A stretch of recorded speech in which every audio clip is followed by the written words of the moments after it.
And welcome to the second hour of Free for All Friday on Thursday on Focal Point. Brian Fisher is my name. The program is Focal Point. The network is AFR Talk. We are glad to have you in the conversation. By the way, just an update. We had a military Bible stick week last week.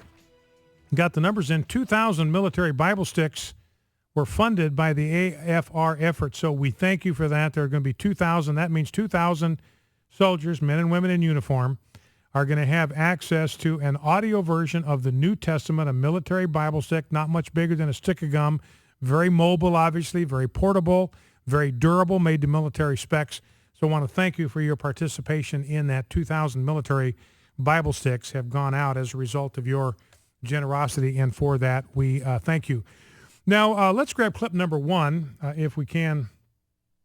Emily, there's a guy's become something of an internet sensation, 16-year-old intern for a website called Daily Caller, 16 years old, and he had an opportunity to ask Jay Carney a question yesterday. And by the way, Jay Carney hasn't answered nearly 9,500 questions. He's done 500 press conferences, and Yahoo.com started doing an analysis, Yahoo News did an analysis of the different ways he brushes off questions. They had totaled 9,486 questions that he had dismissed. He had brushed off. He had refused to answer. For instance, he said 1,125 times, you already know the answer. 939 times he said, I'm not going to tell you. 1,905 times he said, I don't have the answer. 1,383 times he said, I would refer you to someone else. So it's over 9,500 now questions that he has simply refused to answer. So here's a 16-year-old intern for the Daily Caller, and Jay Carney, it was kind of accidental.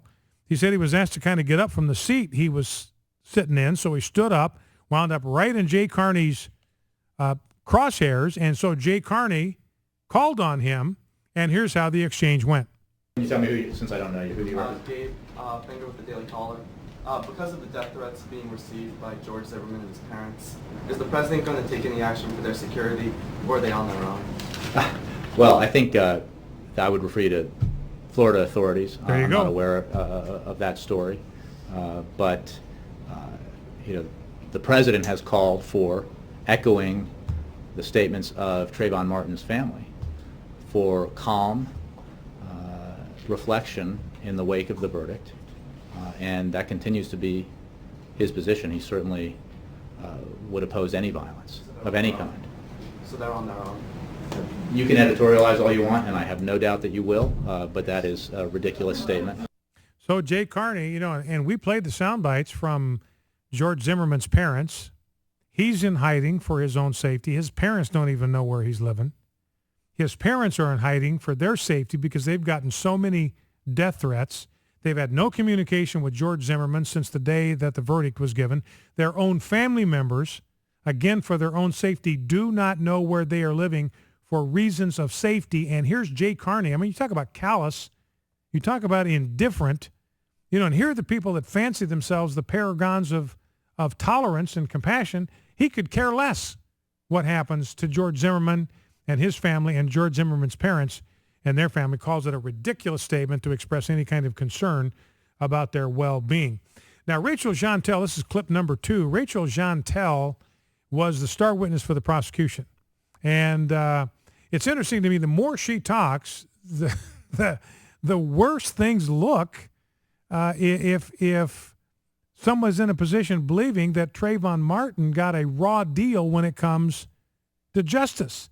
And she's talking here with, I think this is Lamont Hill, got bounced off of Fox because the guy was just basically too much of a racist, I think, even for them. So Rachel Jeantel is on with Mark Lamont Hill, and they have a conversation. Remember, the whole deal was who started this ruckus, who started this physical confrontation. It ended with somebody dead. Whoever threw the first punch then and sort of escalated this thing to a physical confrontation, then they would bear the moral and legal culpability for what ensued from that. And so here's how their exchange went about who started it. at some point a fight breaks out. Who swings? Who hits who first in your mind? In my mind, I believe Trayvon. It was Trayvon. So she says Trayvon started it. Trayvon threw the first punch. This physical encounter, physical confrontation was started by Trayvon Martin. Remember, she is the star witness for the prosecution. Virtually everything hinged from the prosecution standpoint on what she said happened, what she talked about with Trayvon Martin before that confrontation ensued. Now, let's grab clips 3 and 4. Larry Elder on with Piers Morgan last night, and they had a real shootout over this Trayvon Martin and a lot of the conversation about Rachel Jeantel. Remember, she's the one that said, I can't read cursive, which raises questions about educational attainment. I've seen some studies on the abysmal nature of public education in that part of Florida, how many students at their age level are simply not proficient in basic things like reading and math.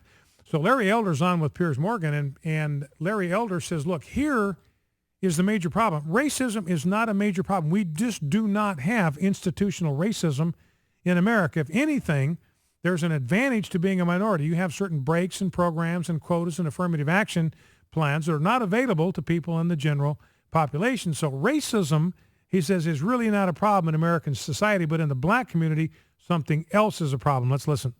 Racism is not a major problem in America anymore. The number one problem facing black people are the large number of black people born outside of wedlock, 75%. In 1960, 5% of all people in this country were born outside of wedlock. Fast forward, Pierce, the number now is 43%. You look at that for crime, dropouts, all that kind of stuff is connected. The other big problem facing black America, Pierce, is the economy. 1 in 2 black men does not have a job. And one of the heads of the Congressional Black Caucus once said, if a white person were in the White House, we'd be marching on the place because of the high unemployment. But we're talking about Trayvon Martin and George Zimmerman as if it's the number one problem facing black America. It isn't even remotely on the top 10 list. Okay. So Larry Elder, who's a black guy, saying, look, the real problems in the black community, number one, illegitimacy. We've got too many kids that are being born without dads in the home. They're born to unwed mothers. They don't have a father presence. They're born into poverty because the couple is not married to each other. I mean, parents getting married will lift 75% of kids out of poverty just like that. So they're not getting married. They're being born out of wedlock. It's over 70% now in the black community. That's a huge problem. It's not racism. It's out of wedlock births are the problem in the black community, and unemployment. Unemployment rate among blacks is about twice what it is in the general population. That's the issue. It's not racism. So Larry Elder complaining about all the time we're spending talking about Trayvon Martin when the real issues in the black community, illegitimacy and unemployment. Here is clip number 2 talking about Rachel Jeantel. Let's listen. Once again, I never used the word stupid. You did. She was the most important witness in a murder trial. She was standing between George Zimmerman and 30 years in jail, and for you to act as if she was somehow abused by Don West, whose job was to make sure his client didn't go to jail, is outrageous. And as far as education is concerned, I applaud Mr. Joyner. He's done a lot of work in the black community for education, and I would recommend, Pierce, that we do something about the 50% dropout rate in the inner city and about the fact that President Obama opposes allowing parents to use vouchers to get their kids out of bad government schools and into a better school so they can have a possibility to get to the middle class. That's what we ought to be talking about.